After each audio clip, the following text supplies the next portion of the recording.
key.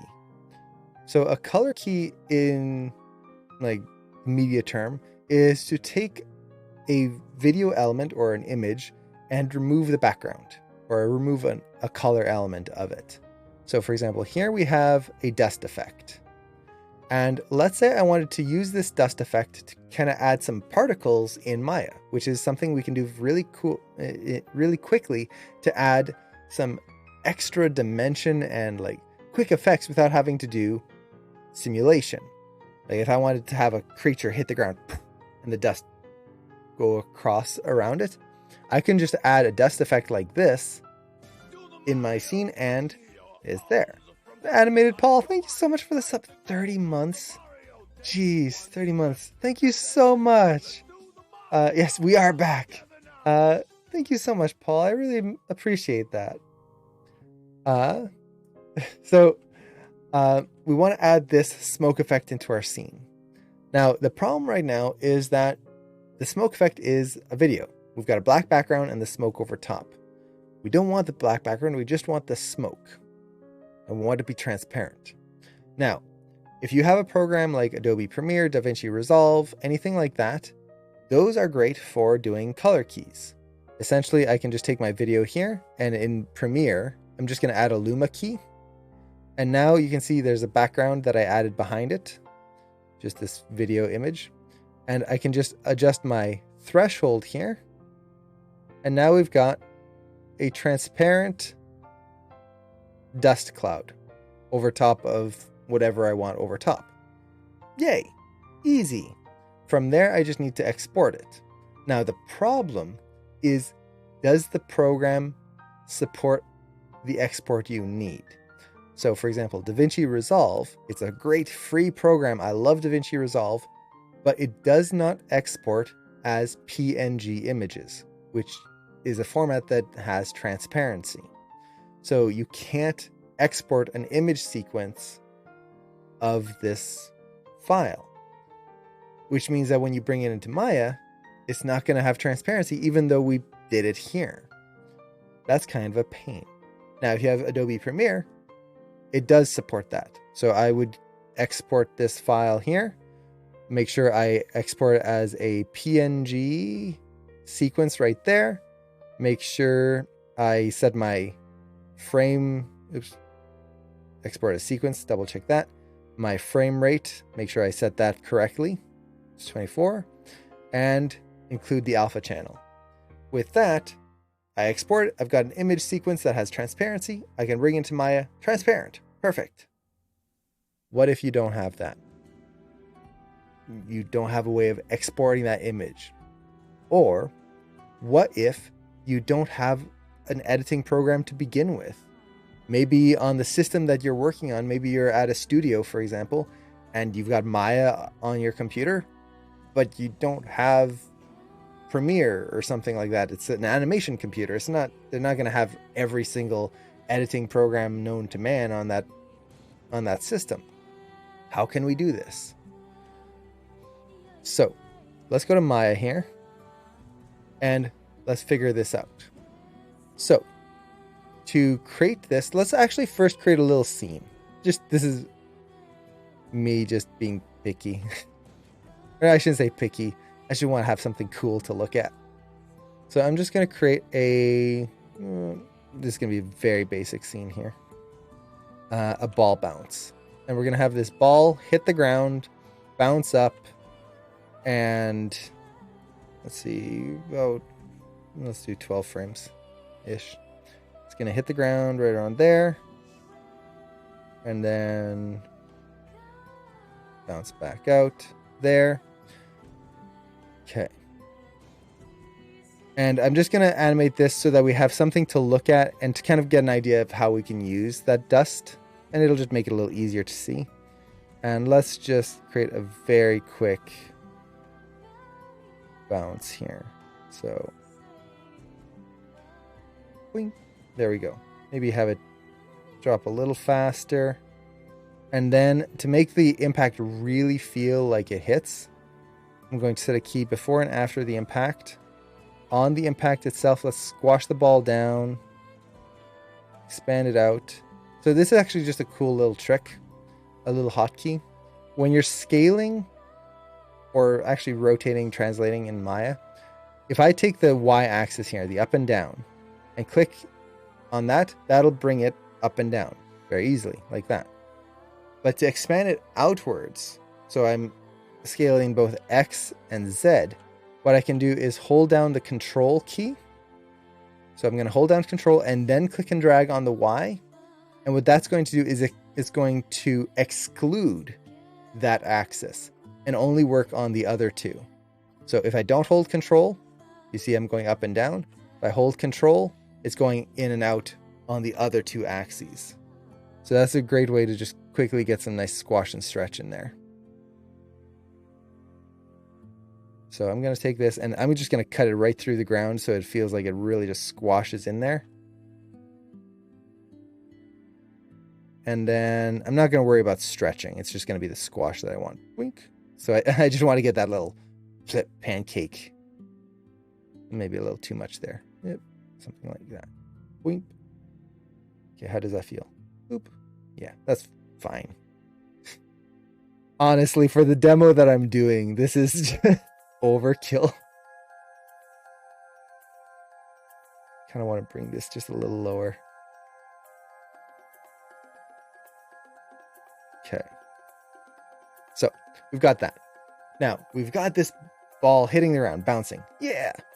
But what if it's bouncing in dirt? Like dry, dusty dirt. Wouldn't it be cool to have like a of smoke happen there?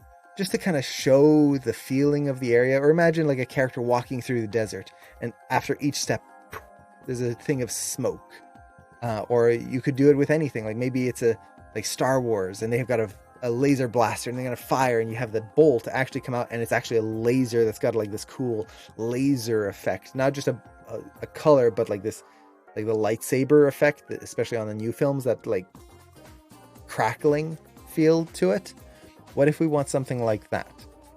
So how would we add that in? Well, we saw the image sequence we had before, or the video file I had before. So we will take that video and export it as a JPEG image sequence. You can find programs to do that, or if you can find an image sequence of that, that's great. You can also do this with a movie file, but I prefer image sequences if you can. So we want to take an image sequence and put it into Maya. Now, when you're doing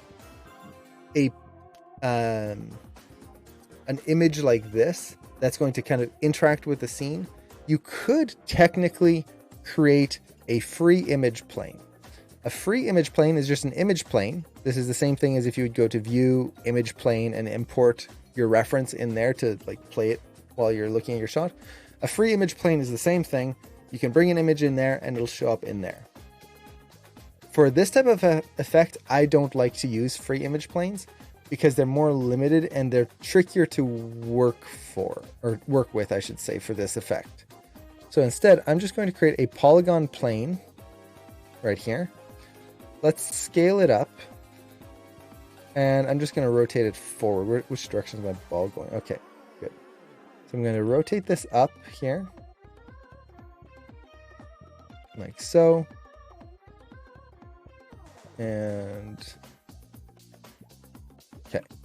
So we've got our image plane. Now we need to bring in our image. So I'm going to take this. I'm going to apply a new material to it. So assign favorite material, and I'm going to apply a surface shader.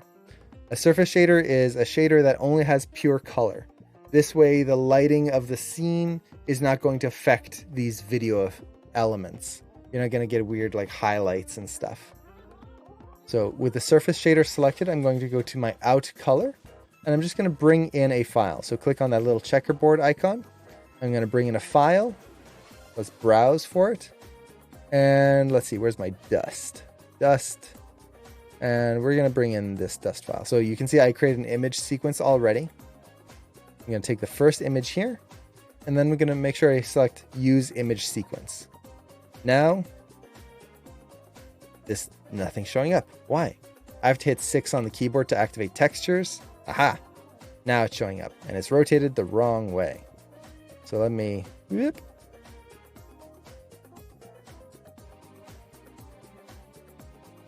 get that in there the correct direction. Okay, so we've got our image sequence now. What do we do with this? Well, there's a few things we need to kind of do before we start like getting the color key in here. The first thing is you'll notice that the image is a little squashed. Unlike an image plane that will automatically reorient itself and rescale itself to match the aspect ratio of your image, this is just a square plane. And depending on how I scale this, I can make this super thin or super wide, and I'm going to start distorting this image, which is cool because it means that I can make the image whatever size I want. But it also makes it very distorted sometimes. Sometimes I want the image as is. How do I do that? Well, the quick and easy way to do it is to just adjust your width and height attributes right here on the image plane. So under the inputs right here. And all you need to do is find out the size of your image. So let me find it here. So my image right now is 2048 by 1080. So instead of, if I put 2048 in here, that's going to scale the image to astronomical sizes. So I'm just going to set this to the width of 2.048. So 2048 by 1.080, 1080. There you go. That's the aspect ratio of my image. Done. It's the correct resolution. It's not going to be stretched. From there, I can just scale it up and down to match what I need. Now, the other thing that I have here is we've got the image playing. Whoopee, it works. But it's kind of floating off the ground. So what I'm going to do is I'm just going to move the pivot point by holding down the D key, D as in Delta. Move my pivot point down to kind of match the ground plane in my image. And then I'm just going to snap that to my ground right here.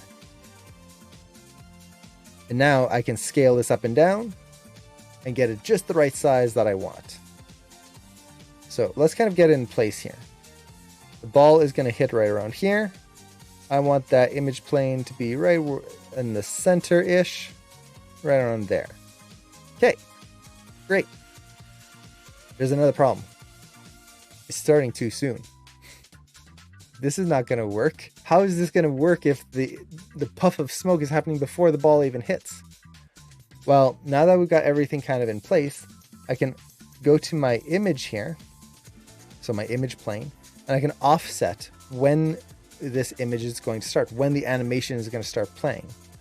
So let's set this to -11.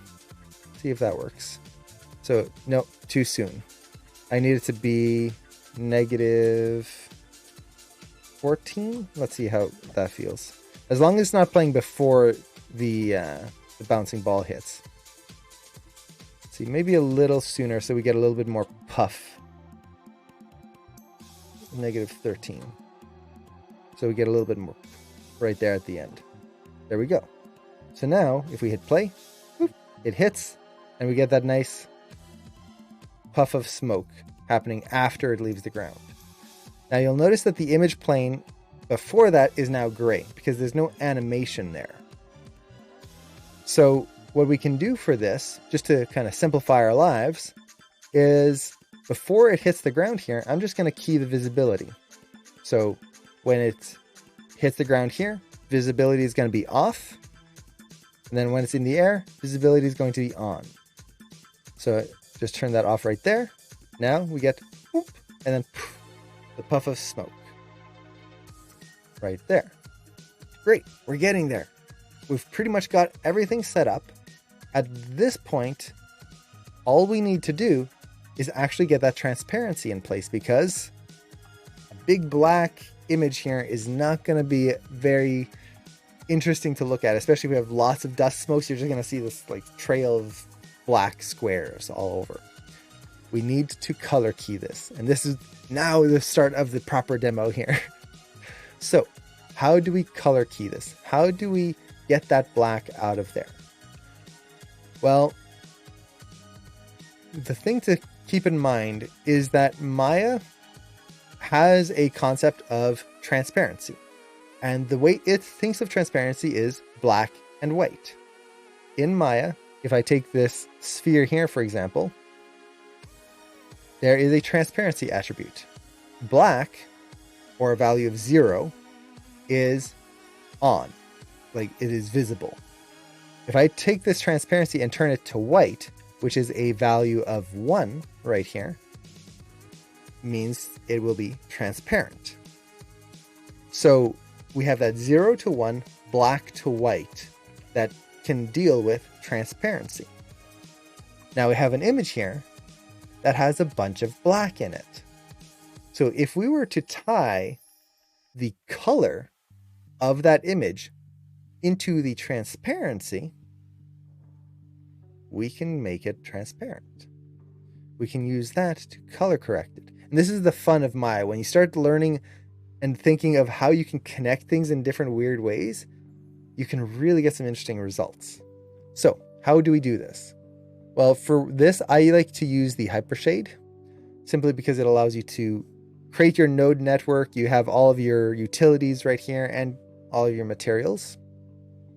So I'm going to take my surface shader here and make sure I have the right one. It looks like I made 2 of them somehow. Surface shader 2, that's the one I want. So I'm going to take surface shader 2 and I'm going to graph it out. So I'm going to hit this button right here to graph out my network. And here we see my dust going into my surface shader right there. And double check that this is indeed the one I'm looking for. I believe it is. Okay, so let's move this in a way that we can see everything. I have multiple monitors. When I'm working on my own, it's nice and easy. I can just throw things everywhere. When I'm streaming, it's so much harder to like put things together. And yes, it is pretty much like Blender. Blender has that awesome node network. Maya has that as well. Once you start getting to node networks of both programs, the things you can do is jaw-dropping, honestly. Let me actually move it onto the other side here. I think this is going to be easier for everyone to see things. Okay, so we've got this image here. What do we do? Well, here's our dust image. What we need to do is take our dust image and place it into the transparency of the material right here. So you can see this out transparent on my surface shader controls the transparency of the whole thing. So if I was to take the out color of my material, which has this black background, I can take this and bring it into out transparency. And nothing happened. Why? Why is nothing happening? Well, remember, Maya, when something is black or a value of 0, that is opaque. White is transparent. Since this background is white, we're just telling it to be more opaque. We're going backwards here. So, in order to get this to work, what we need to do is reverse this color. Thankfully, I'll just hit tab here. This allows me to just type in and search for a node. We have a reverse node.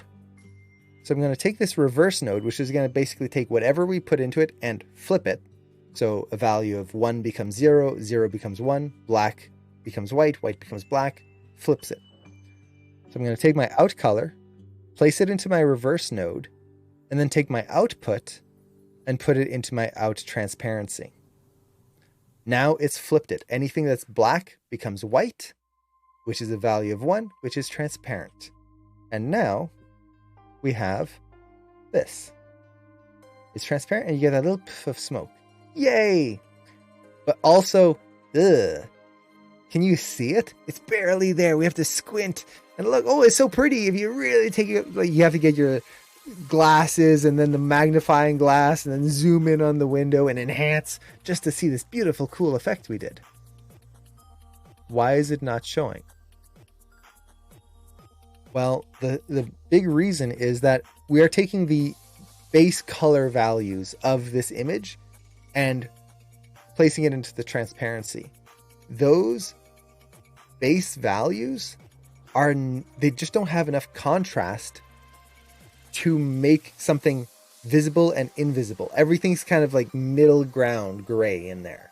So the black is working, but then the other colors, we need to essentially enhance them, make them more vibrant so that the program knows what should be invisible and what isn't. So there's a few different ways we can do this. My favorite way is to essentially multiply the colors. So essentially think of it like values. The black is a value of 0, white is a value of 1. If you multiply 0 by something, it stays 0. If you multiply 1 by something, it's just going to keep getting higher and higher and higher, which is just going to make it more transparent. But everything in the middle, let's say we have a brown color. A brown color is going to have a value, and actually I could probably do this here. I'm going to break this here, and I'm going to just take my other surface shader, and actually, I'm going to create a new material. This surface shader, and I'm going to use the eyedropper tool to grab the color of that brown right there. Well, if we look at this, that brown has a value. It's 0.230. So it has color. It has a value. What we want to do is multiply that value, make it more visible. Now, let's re-plug that back in here. To do that, I'm going to take my eye here and I'm going to create a multiply node. Multiply divide. That essentially takes whatever input we put in there and then multiplies it by a value, which we have here. So I'm going to take that out color, once again, pump it into input 1, and then I'm going to output that into my reverse node. So I'm adding an extra layer in there. Now with the multiply divide, I can just go in here, and the way a multiply divide node works is you have your first input, that's the color. In this case is RGB, red, green, blue. And then it'll multiply each value by the one underneath here. So this value here gets multiplied by this one and then gets output. So if I take my values here and just crank them up, I am now increasing that color contrast right there. Like so. Now that's more visible. It's still transparent. Everything works. So I am just making it even more extreme. Okay. Yay. We can see it more. Oof. Right there. What if we still need a little bit more control? There's another node that I like to use, which is the contrast node. So the contrast node, essentially what it does is, if you've ever played with a contrast slider, it just changes where like the black levels are on something. It kind of shifts it slightly. So I can use this to push or remove the contrast and essentially give me more control on fine-tuning the transparency. So I'm going to add this. Honestly, I could add it before or after the multiply. Let's add it before the multiply, just see what we get. So the out color is going to go into the value here. So what is the color value of the object? And then the out value is going to go into the input here. So you can see I'm just kind of making a more complex graph network. Now with the contrast, what I want to play around with is the bias. The bias is going to be what kind of shifts that color to, well, let me just show you. As I adjust the bias here, you'll see that I can get a much sharper transparency or kind of fade it out just a little bit. So I can kind of get this slightly more visual look or fade it out so that it's really just super faded there. Essentially, it's like a curves tool if ever used Photoshop or like a histogram kind of thing. So I can use that bias to tighten up that transparency even more. My lies to confuse Maya into working for us. Yes, that's essentially what it is. Node networks are where we take the program and just twist it into working the way we want it to. So now we have this. Now I feel like this is a little small. Like, honestly, it's just such a tiny little poof. So I'm just gonna take this, and as it bounces out, let's make this just a little bit bigger. So just it's a little bit more visual, and I'm gonna bring it down so we don't get that weird line all the way back. Okay. Maybe a little bit more forward. So if it hits the ground, the dust is gonna kind of move forward with it. So with that, we now have this. Boop. And let's deselect and replay. Boop. There we go. And we get that little dust puff right there. And you could do this with anything. It could be a laser blast. It could be a explosion. It could be just a light beam, something like that. Snow, rain. You could have rain in your scene, and you could even layer these. So I could take this, duplicate it, and kind of push it and start duplicating things.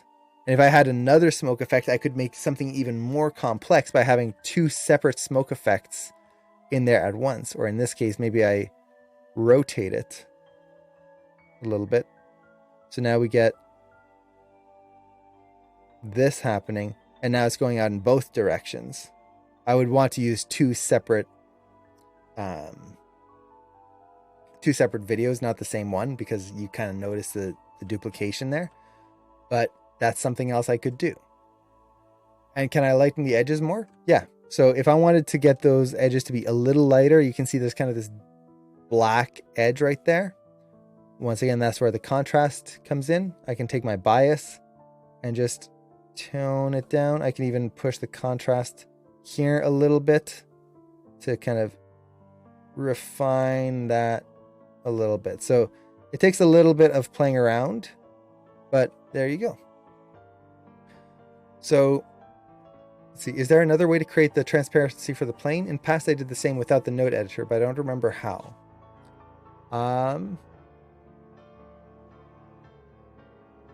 The other way you can do it is to, let me go in here. So create, I'm just going to create another polygon primitive here, and I'm going to add in another image file. Or actually, I think Surface Shader 1. No, that's actually Surface Shader. There we go. And let's browse for an image. This one is going to be, I've got a blaster image sequence here. So we've got this, which is essentially just like a laser bolt. Make sure I turn on image sequence. So now we've got that. So we've got that there. The other way you can kind of get some transparency is playing with the color balance a little bit. So you can play with the alpha gain, or sorry, which one is it again? Color offset, that just adjusts the, let's see.